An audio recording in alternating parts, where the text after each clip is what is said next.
Hello, welcome back. आज हम पढ़ेंगे रेक्टिफायर। तो फर्स्ट क्वेश्चन आता है व्हाट इज रेक्टिफायर। तो rectifier is A electronic equipment which converts AC into pulsating DC. तो रेक्टिफायर वह इलेक्ट्रॉनिक डिवाइस होती है जो अल्टरनेटिव करंट है उसको पल्सेटिंग डीसी में कन्वर्ट करता है। मींस एसी टू, हम ये भी कह सकते हैं AC to pulsating DC converter, DC converter. तो rectifier is a AC to pulsating DC converter. तो फर्स्ट यह है कि हमें एसी टू डीसी कन्वर्ट करने की आवश्यकता क्यों पड़ती है, क्योंकि हम जनरली हम देखते हैं जो भी पावर जनरेशन होता है, डिस्ट्रीब्यूट होता है, तो वो किस फॉर्म में होता है, एसी के फॉर्म में होता है। बट अधिकतर जो आजकल इक्विपमेंट्स आ रहे हैं, इलेक्ट्रॉनिक्स इक्विपमेंट, वो डीसी पे वर्क करते हैं अधिकतर, जैसे मोबाइल ना, तो डीसी पे वर्क करते हैं। तो हमें डीसी पावर सप्लाई की रिक्वायरमेंट होगी, तो हम एक ऐसी डिवाइस की रिक्वायरमेंट होती है जो एसी को हमें डीसी में कन्वर्ट कर सके। तो डीसी पावर सप्लाई बनाने के लिए हम रेक्टिफायर का यूज करते हैं। अब बात आती है कि ये rectifier AC to pulsating DC करता है। तो एसी और डीसी तो समझ में आता है, ये पल्सेटिंग डीसी क्या होता है। पल्सेटिंग डीसी वो होता है जो जिसमें कुछ एसी के कंपोनेंट मौजूद रहते हैं, प्योर डीसी नहीं होता है। दिस इज इम्प्योर डीसी हम कह सकते हैं। तो पल्सेटिंग डीसी, जैसे आप प्योर डीसी तो आपको पता है कैसा होता है। प्योर डीसी का वेवफॉर्म आप अगर बात करें तो कैसी होगी, स्ट्रेट लाइन होती है, ये प्योर डीसी आपकी। बट पल्सेटिंग डीसी जो होता है वो कुछ हल्का सा स्ट्रेट नहीं होता, लेकिन इसमें हल्का सा एसी कंपोनेंट मिक्स रहता है। This is your pulsating DC. तो जो रेक्टिफायर जो है वो प्योर डीसी नहीं करता है। रेक्टिफायर के बाद हम डीसी पावर सप्लाई में फिल्टर यूज करते हैं, उसके बाद वोल्टेज रेगुलेटर आईसी यूज करते हैं, उसके बाद आपको प्योर डीसी मिलता है। लेकिन जो डीसी पावर सप्लाई का जो फर्स्ट जो कंपोनेंट है उसको आपका रेक्टिफायर ही होता है, जो एसी टू पल्सेटिंग डीसी करता है। तो लगभग वो डीसी नहीं होती है, लेकिन थोड़ी सी इसमें एसी के कंपोनेंट मिक्स होते हैं। तो इतना समय rectifier is AC to pulsating DC converter. Next हम देखेंगे कि types of converter, types of rectifier. तो टाइप दो तरह के रेक्टिफायर्स होते हैं। फर्स्ट है half wave rectifier, second one is full wave rectifier. Half wave rectifier और second one is full wave rectifier.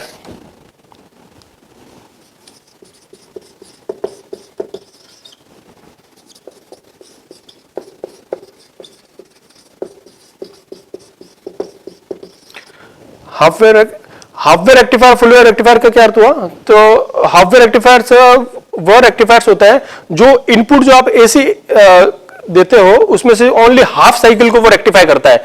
मतलब यूटिलाइज जो करता है, उपयोग जो करता है उसका सिर्फ ओनली हाफ वेव का ही करता है। हाफ वेव को वो पल्सेटिंग डीसी में कन्वर्ट करता है। बची हुई हाफ वेव जो है, एसी आपको पता है किस नेचर का होता है, एसी कुछ इस तरह से होता है आपका।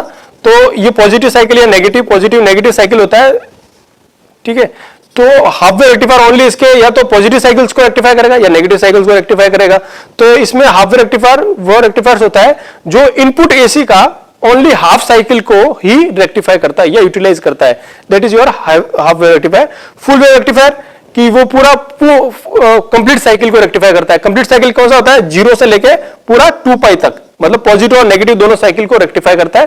वो आपका फुल वेव रेक्टिफायर कहलाता है। तो फुल वेव रेक्टिफायर वह रेक्टिफायर होता है जो इनपुट एसी का कंप्लीट साइकिल 0 to 2π तक को यूटिलाइज करता है या रेक्टिफाई करता है। अगेन जो फुल वेव रेक्टिफायर जो बनाने की जो दो तरह के जो टेक्निक्स है, फर्स्ट है सेंटर ट्रैप ट्रांसफॉर्मर,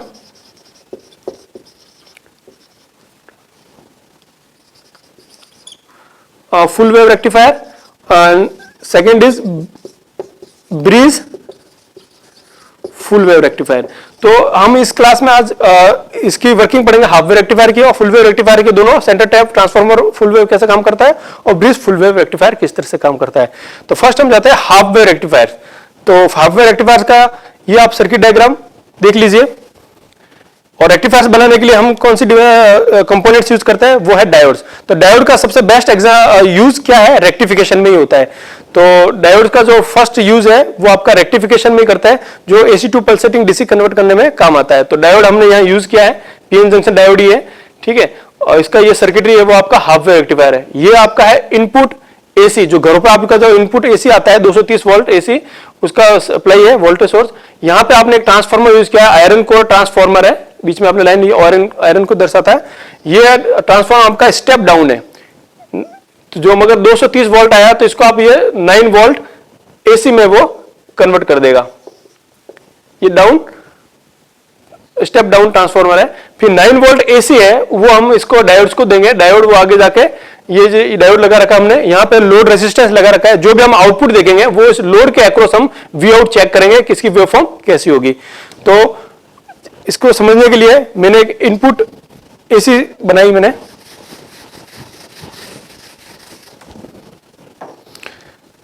तो ये मैं डायरेक्टली सेकेंडरी वाइंडिंग जो वोल्टेज है 230 वोल्ट एसी है, उसके बाद स्टेप डाउन होकर 9 वोल्ट एसी हो गया। एसी अभी तक एसी है, बस इसकी जो वोल्टेज है वो थोड़ी कम हो गया है। तो मैं डायरेक्ट सेकेंडरी वाइंडिंग का जो वोल्टेज है एसी का वो मैं अब यहां पे बना देता हूं। जैसे यह है वीएस एम्पलीट्यूड को, ये आपका टाइम एक्सिस है, ठीक है। तो ये आपका पॉजिटिव साइकिल नेगेटिव और पॉजिटिव साइकिल है। इसके बाद आपको पता है एक साइकिल 0 से लेके पाई तक, उसके बाद 2 पाई तक, ठीक है, उसके बाद 3 पाई 4 पाई, इस तरह से चलता है। तो आपका जो पॉजिटिव साइकिल है वो हाफ साइकिल कहलाता है, 0 से पाई। अगले नेगेटिव साइकिल पाई टू 2 पाई, ये भी हाफ साइकिल है। तो कंप्लीट साइकिल आपका, एक साइकिल आपका पूरा कहां से होगा, 1 साइकिल इज इक्वल टू 0 से लेके 2 पाई तक, पूरा यहां से लेके यहां तक आपका एक साइकिल है। तो जैसे आपने 9 वोल्ट एसी, अभी डायरेक्टली हम इसकी बात करेंगे, स्टेप डाउन हो गया वोल्टेज आपका। तो 9 वोल्ट एसी आपने दिया है, तो 9 वोल्ट एसी का जब हम इसका स्टडी करेंगे तो जब आप देखोगे फर्स्ट केस है इसका, जब आप डायोड में पॉजिटिव साइकिल जाता है, during positive cycle. Positive cycle कौन सा होगा, 0 से लेके इनपुट का पाई। तो मतलब 0 से पाई की बात करता हूं मैं सिर्फ इसकी। तो जब आपका डायोड से 0 से पाई तक का साइकिल जाएगा, तो आपको मैंने बताया था अगर ये इस तरह, तो जिसका ए सिरा क्या हो जाएगा, पॉजिटिव हो जाएगा। और एसी आपको पता है इसकी पोलरिटी, एसी के नेचर होता है वो पोलरिटी हर बार चेंज होती है। जो 50 हर्ट्ज है तो 50 बार वो पॉजिटिव नेगेटिव वो होता है। तो फर्स्ट साइकिल में ये ए सिरा वो पॉजिटिव हो जाएगा और बी सिरा आपका नेगेटिव हो जाएगा। नेगेटिव 9 वोल्ट है, पॉजिटिव 9 वोल्ट है। तो अब आप इसमें देखोगे डायोड की किस बायस में वर्क कर रहा है। डायोड हम देखेंगे, डायोड का जो पी सिरा है वो पॉजिटिव से और एन सिरा किससे कनेक्टेड है, नेगेटिव से। तो ये किस बायस में हो जाएगा, फॉरवर्ड बायस में। तो फॉरवर्ड बायस में मैंने बताया था कि फॉरवर्ड बायस में diode as a close switch की तरह कार्य करता है। मतलब जब इसको ये फॉरवर्ड बायसिंग मिल जाएगी तो इसमें करंट कंडक्शन स्टार्ट हो जाता है। तो ये डायोड आपका जो है वो फॉरवर्ड बायस हो जाएगा। तो फॉरवर्ड बायस में आपका diode as a close switch की तरह कार्य करेगा। मतलब यहां पे किसी प्रकार का कोई भी बैरियर नहीं है, यहां से करंट कंडक्शन आपका स्टार्ट हो जाता है। तो जब जैसे इसमें करंट फ्लो होती है, फिर करंट इसमें लोड रेजिस्टेंस से होती हुई बैक टू वापस इसको मिल जाती है। तो ड्यूरिंग पॉजिटिव साइकिल आपका डायोड हो जाता है फॉरवर्ड बायस, मतलब क्लोज स्विच, और इसमें करंट कंडक्शन होता है। तो लोड के अक्रॉस अगर आप मैं देखूंगा तो जो मैंने पॉजिटिव साइकिल दिया था वो मुझे पॉजिटिव साइकिल वापस 0 से पाई तक मुझे एज इट इज मिल जाएगा। वी आउट अगर मैं चेक करूं इसके अक्रॉस तो मैं पूरा का पूरा जो पॉजिटिव साइकिल दिया था मुझे इसके अक्रॉस मिल जाएगा 0 से पाई, ठीक है। अब सेकंड केस की बात करता हूं मैं, नेगेटिव साइकिल में क्या होगा,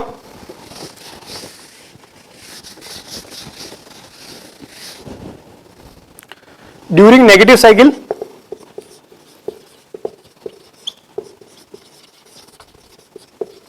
अब नेगेटिव साइकिल कब है, इनपुट का नेगेटिव साइकिल आप देखो पॉजिटिव 0 से पाई, पाई से 2 पाई तक जो साइकिल है वो आपका नेगेटिव साइकिल कहलाता है, पाई से 2 पाई वाला।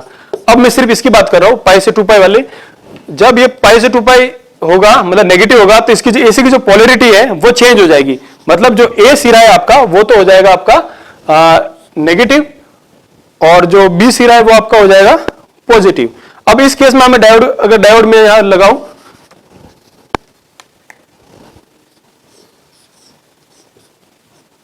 ये मैंने पीएन डायोड लगाया। अब बताइए डायोड फॉरवर्ड बायस है या रिवर्स बायस, क्योंकि इसमें हम देखेंगे इसका जो पी सिरा है डायोड का वो तो है पॉजिटिव से कनेक्टेड, पॉजिटिव टर्मिनल से, ये है नेगेटिव टर्मिनल से कनेक्टेड हो गया नेगेटिव साइकिल में।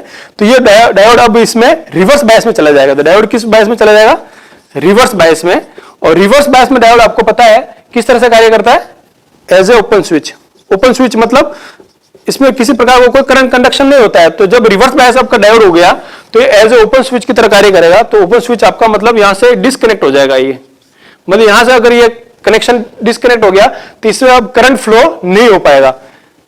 तो करंट फ्लो होने के लिए पूरा कंप्लीट साइकिल होना, सर्किट होना चाहिए। तो यहां से डिस्कनेक्ट हो गया, डायोड रिवर्स बायस में चला गया, तो यहां डिस्कनेक्ट होने से कोई भी करंट इसमें फ्लो नहीं होगी। तो अगर मैं इसके अक्रॉस वोल्टेज देखूं, मैं लोड के अक्रॉस, तो कोई करंट ही फ्लो नहीं हो रहा है, तो वोल्टेज ड्रॉप भी नहीं होगा।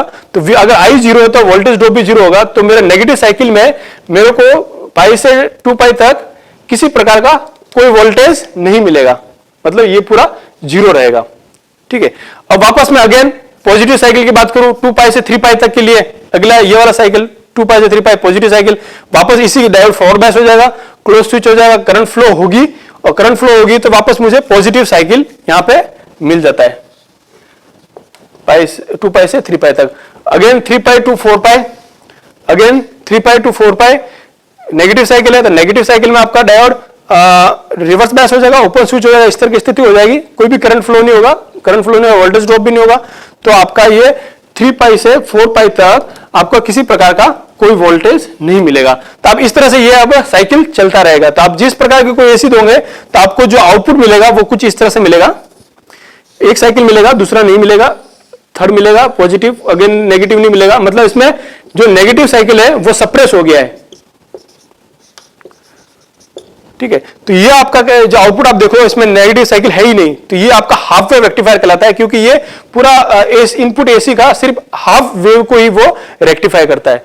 बट इसकी जो अब इसमें सबसे बड़ा डिसएडवांटेज क्या है कि आपको ने तो पूरा साइकिल दिया था, ये यूज सिर्फ आधा ही कर रहा है। तो इसका हम बात कर सकते हैं, इसकी जो एफिशिएंसी की बात करें, दक्षता की, तो इसकी जो एफिशिएंसी जो होती है वो ईटा वो बहुत कम होती है। एफिशिएंसी क्या होगी, DC output divide by AC input, तो एफिशिएंसी इसकी मैं बात करूं तो होती है 40.2%, जो कि बहुत कम है। और सेकंड थिंग, इसमें अभी भी रिपल्स ज्यादा है, तो रिपल्स फैक्टर इसमें ज्यादा होता है, तो इसमें कुछ डिसएडवांटेज ज्यादा है, इसलिए हम हाफ वेव रेक्टिफायर का डीसी पावर सप्लाई में यूज नहीं करते हैं। अब हम डिस्कस करेंगे full wave rectifier. Full wave rectifier वो रेक्टिफायर होता है जो इनपुट एसी का पूरे साइकिल का यूटिलाइज करता है या रेक्टिफाइड करता है। तो फुल वेव रेक्टिफायर दो टेक्निक्स होती है, सेंटर टैप ट्रांसफार्मर से बना सकते हैं, second one is bridge rectifier. तो हम पहले पढ़ेंगे centre tap full wave rectifier. तो centre tap full wave rectifier का सर्किट डायग्राम ये हो गया। इसमें हम दो डायोड का प्रयोग करेंगे, D1 और D2। एक हमने यहाँ पे सेंटर टैप ट्रांसफार्मर लिया है, क्योंकि इसमें आप ट्रांसफार्मर में तीन इसमें आउटपुट के 3 सिरे हैं, 1 2 3। ठीक है, ये आपका इनपुट एसी है जो घरों पे आता है 230 वोल्ट एसी। ठीक है, ये आपने step down centre tap transformer में आपने 3 टर्मिनल देखोगे, ए सी और बी। ठीक है, 2 डायोड्स होंगे। ये आपका लोड रेजिस्टेंस है जिसके अक्रॉस आप आउटपुट वोल्टेज चेक करोगे कि कैसा इसके वेवफॉर्म है। तो लोड के अक्रॉस वी आउट आप चेक करोगे। तो अब इसी तरह इसमें भी हम देखेंगे कि फर्स्ट ये आपका जैसे इनपुट, मैंने ये सेकेंडरी वाइंडिंग का ही वोल्टेज लिया, एसी नेचर का ही होता है इसलिए एसी लिया है। इसमें मैंने एसी बना दिया, सेकेंडरी चल रहा है पॉजिटिव। तो आप देखोगे 0 से पाई तक पॉजिटिव साइकिल, पाई से 2 पाई नेगेटिव साइकिल, इस तरह से ये परिवर्तित होता जाता है। तो मैं फर्स्ट केस की बात करूंगा ड्यूरिंग पॉजिटिव साइकिल।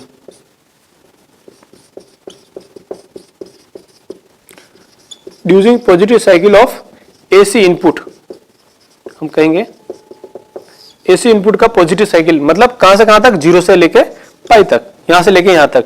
जब आपने 0 से लेके पाई तक पॉजिटिव साइकिल दिया तो ये स्टेप डाउन हो जाएगा। इसके बाद आप यहाँ एसी देखोगे तो ये टर्मिनल तो हो जाएगा वो पॉजिटिव, और ये टर्मिनल हो जाएगा आपका नेगेटिव। ठीक है, ये वाला आपका ग्राउंड 0 होता है। तो अब आप दोनों के अब देखेंगे कि किस बाइसिंग में है, D1 और D2। तो आप ये D1 का अगर चेक करोगे तो D1 का जो P सिरा है वो पॉजिटिव से कनेक्टेड है, और N सिरा कंपैरेटिवली लो वोल्टेज है, नहीं नेगेटिव से कनेक्टेड है, नेगेटिव मतलब लो वोल्टेज है। तो ये आपका फॉरवर्ड बायस में चले जाएगा क्योंकि P सिरा पॉजिटिव से कनेक्टेड है। तो यहाँ पे जो डायोड D1 है वो तो फॉरवर्ड बायस रहेगा, मतलब एज ए क्लोज स्विच। और लेकिन आप इसमें सेकंड देखोगे D2 की, तो D2 का जो ये P सिरा है ये आपका नेगेटिव से कनेक्टेड है। तो जब P नेगेटिव से कनेक्टेड होता है बैटरी के तो वो रिवर्स बायस में चला जाता है। रिवर्स बायस यानी ओपन स्विच की तरफ वो कार्य करेगा, मतलब ये इनएक्टिव रहेगा, ये एक्टिव रहेगा। तो जब आपने एसी का पॉजिटिव साइकिल अप्लाई किया तो आपका डायोड D1 तो रहेगा फॉरवर्ड बायस, डायोड D1 जो है वो तो रहेगा फॉरवर्ड बायस, मतलब आपका क्लोज स्विच की तरह कार्य करेगा। और जो डायोड D2 है वो आपका हो जाएगा रिवर्स बायस, मतलब ओपन सर्किट। ठीक है, इनकी पोलैरिटी के अकॉर्डिंग। तो अब इसको मैंने क्लोज स्विच ओपन स्विच कर दिया, तो इसको मैंने क्लोज कर दिया, ये ओपन हो जाएगा। तो ये क्लोज हो गया मतलब कनेक्टेड हो गया, ओपन मतलब ये डिस्कनेक्ट हो गया। अब इसमें करंट फ्लो कैसे होगा, ये पॉजिटिव टर्मिनल है, यहां से करंट स्टार्ट होगी, करंट स्टार्ट होगी। अब ये इस साइड नहीं जा पाएगी क्योंकि ये डिस्कनेक्टेड है, करंट वहां से फ्लो नहीं होगी जहां से डिस्कनेक्ट है, करंट इस तरफ नहीं जाएगी सिरे में, वो इस ऐसे होते हुए, इस लोड रेजिस्टेंस होते हुए अपना वो साइकिल पूरा कंप्लीट करेगी। तो करंट का फ्लो फर्स्ट पॉजिटिव साइकिल में डायोड D1 से होगा, डायोड D2 काम नहीं करेगा। तो अब इसके अक्रॉस में अगर देखूं तो इस RL के अक्रॉस मुझे वो पूरा साइकिल जो था वो मुझे एज इट इज मिल जाएगा। तो आउटपुट में चेक करूं 0 से पाई तक, तो मुझे पूरा जो पॉजिटिव साइकिल है वो एज इट इज लोड के अक्रॉस मिल जाता है। अब second case during negative cycle, जब नेगेटिव साइकिल की बात करते हो, ड्यूरिंग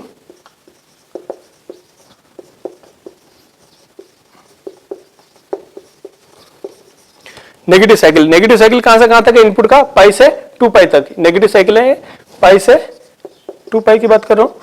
जब पाई से 2 पाई करोगे तो इसमें क्या चेंजेस होंगे, वापस इसको ड्रॉ कर लेता हूं मैं एक बार।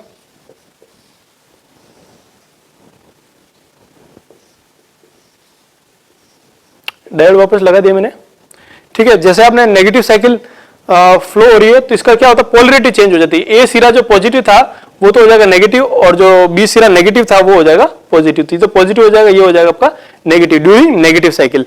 अब हम बात करेंगे नेगेटिव साइकिल में आपका डायोड का जो पी सिरा जो है वो नेगेटिव से कनेक्टेड है, तो ये रिवर्स बायस हो जाएगा, डायोड D1 हो जाएगा रिवर्स बायस, और ये पॉजिटिव का पी सिरा जो है वो पॉजिटिव से कनेक्टेड है, तो ये हो जाएगा फॉरवर्ड बायस। तो नेगेटिव साइकिल में आपका जो D1 जो डायोड है, D1 जो डायोड तो रहेगा रिवर्स बायस, और जो D2 जो डायोड है आपका वो हो जाएगा फॉरवर्ड बायस। तो रिवर्स बायस में ऊपर, मतलब क्या करूंगा, रिवर्स बायस में ऊपर स्विच करोगे तो ये तो आपका ओपन हो जाएगा और ये आपका हो जाएगा क्लोज। तो ये तो डिस्कनेक्टेड हो जाएगा, ये आपका कनेक्टेड हो जाएगा। अब आप देखोगे करंट का फ्लो कैसे होगा, करंट जैसे पॉजिटिव टर्मिनल से स्टार्ट हो रही है तो ऐसे फ्लो हो रही है, इससे तो फ्लो हो जाएगी, ठीक है। अब आगे आप देखोगे कि यहां तो डिस्कनेक्टेड है, करंट इसमें से फ्लो नहीं होगी।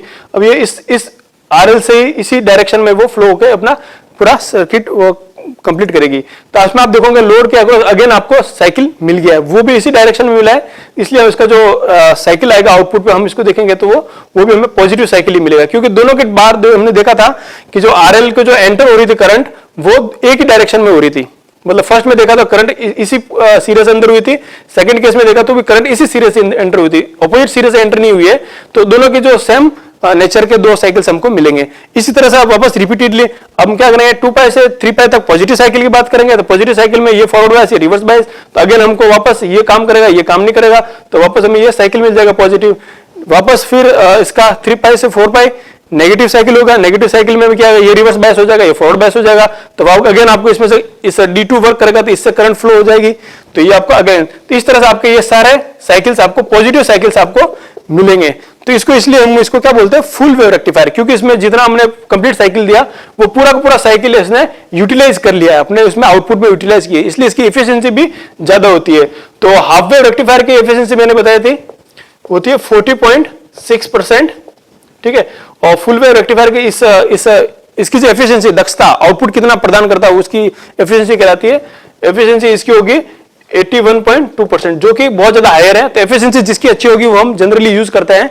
तो centre tap transformer half wave rectifier से कंपैरेटिवली अच्छा है, लेकिन इसमें कुछ डिसएडवांटेजेस ये है कि हम इसमें सेंटर टैप ट्रांसफार्मर यूज करें, वो ट्रांसफार्मर आपको पता है बड़े साइज का होता है, बहुत ही बल्कि होता है और बहुत स्पेस को ऑक्यूपाई करता है, इसलिए ट्रांसफार्मर कॉस्टली भी होता है। तो हम कुछ इसके लॉसेस भी है। सेकेंड, इसका पीक इनवर्स जो वोल्टेज है वो हाई होता है, इसलिए हम सेंटर ट्रांसफार्मर का भी कुछ डिसएडवांटेजेस के कारण हम इतना प्रयोग नहीं करते हैं। तो अब हम नेक्स्ट पढ़ेंगे ब्रिज फुल वेव रेक्टिफायर। अब हम पढ़ेंगे फुल वेव रेक्टिफायर का second technique, bridge full wave rectifier. तो bridge full wave rectifier, centre type transformer में कुछ डिसएडवांटेजेस थे, इसलिए हम ब्रिज फुल वेव रेक्टिफायर को हम स्टडी करेंगे। ये इसका सर्किट डायग्राम हो गया फुल वेव रेक्टिफायर का। इसमें फुल वेव रेक्टिफायर में हम 4 डायोड यूज करेंगे, D1, D2, D3, D4, ठीक है। हाफ वेव रेक्टिफायर में 1 डायोड था, सेंटर टाइप में 2 डायोड थे, और फ्रीज में हम 4 डायोड का इस तरह से ब्रिज बना के यूज करेंगे। यही इनपुट सर्किटरी तो वही होगा, आपने इनपुट AC अप्लाई किया, घरों में जो आता है 230 वोल्ट AC मेन सप्लाई, वो आपने स्टेप डाउन ट्रांसफार्मर यूज करके उसको स्टेप डाउन 9 वोल्ट AC कर दिया, उसको आपने 9 वोल्ट AC में बन जाएगा। अगर आपने 9 वोल्ट कन्वर्टर जैसा स्टेप डाउन ट्रांसफार्मर लिया है तो A B सिरा, अब अपने जिसका A सिरा है, अब इन दोनों D1 और D4 से और इसका बी सिरा आपने D2 और D3 से कनेक्ट कर दिया।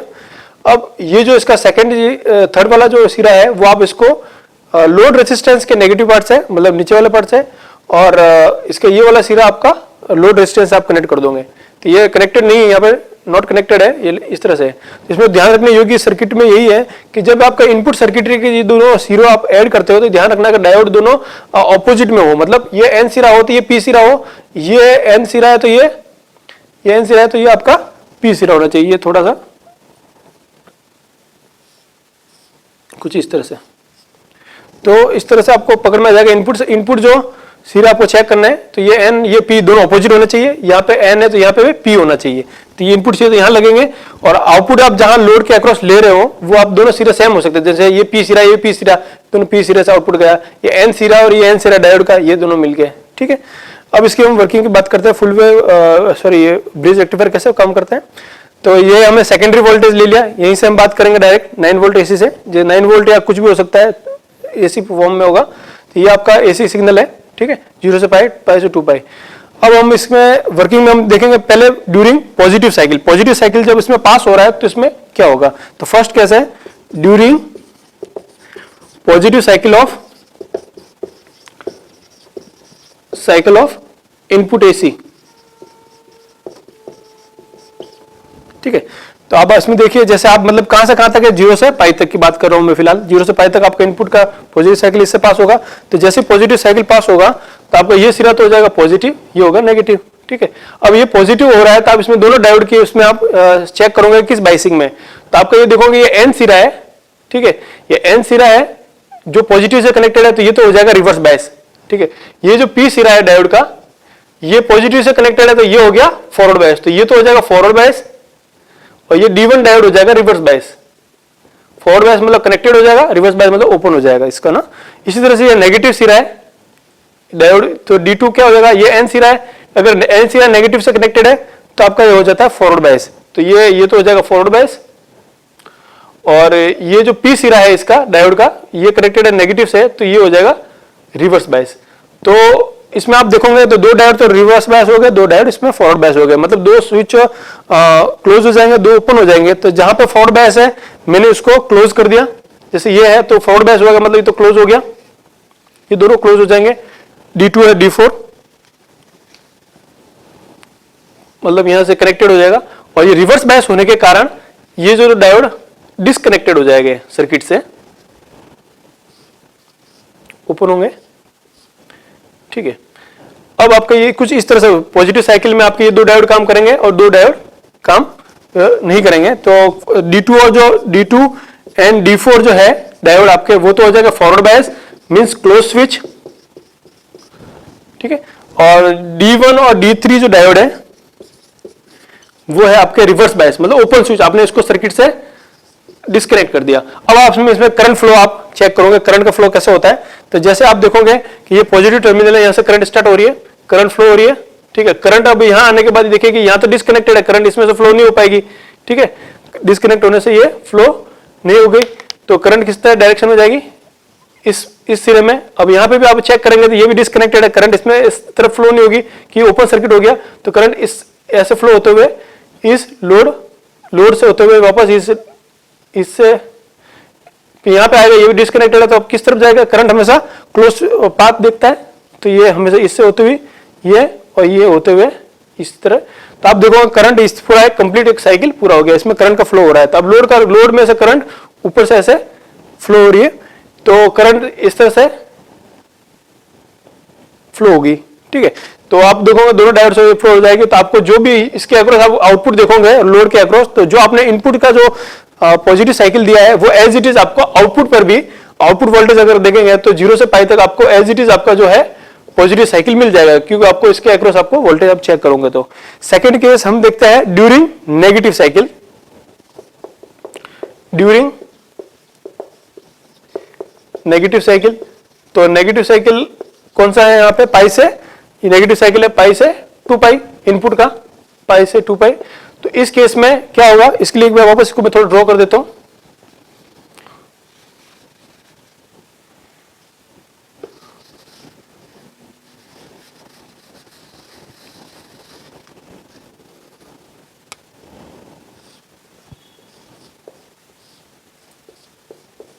D4।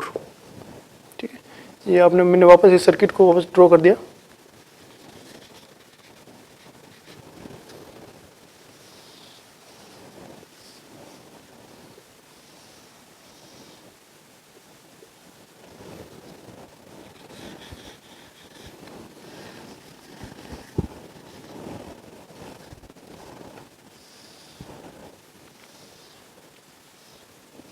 ठीक है, ये वापस आपका सर्किट डायग्राम ड्रॉ हो गया।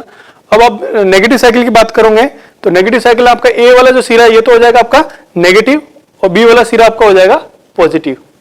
अब इस केस में आप देखोगे स्टडी करोगे तो नेगेटिव सिरा मतलब ये है आपका एन सिरा है, ये आपका पी सिरा। तो एन सिरा अगर नेगेटिव से कनेक्टेड है तो एन सिरा नेगेटिव से कनेक्टेड तो आपका ये फॉरवर्ड बायस हो गया, तो ये तो डायोड आपका फॉरवर्ड बायस में काम करेगा। और ये पी सिरा नेगेटिव से कनेक्टेड है तो रिवर्स बायस हो गया। ठीक है, मतलब ओपन स्विच। इस तरह से ये पॉजिटिव सिरा पॉजिटिव टर्मिनल में देखूंगा ये कनेक्टेड अगर D2 डायोड के एन सिरे से तो ये तो हो गया रिवर्स बायस। और D3 का ये पी टर्मिनल है ये किससे कनेक्टेड है पॉजिटिव से, तो ये फॉरवर्ड बायस हो गया। तो आप देखोगे जो ऑपोजिट वाला डायोड फॉरवर्ड हो जाता है और ये ऑपोजिट वाले रिवर्स होते हैं। सेकंड लास्ट वाले केस में भी ऐसा ही था।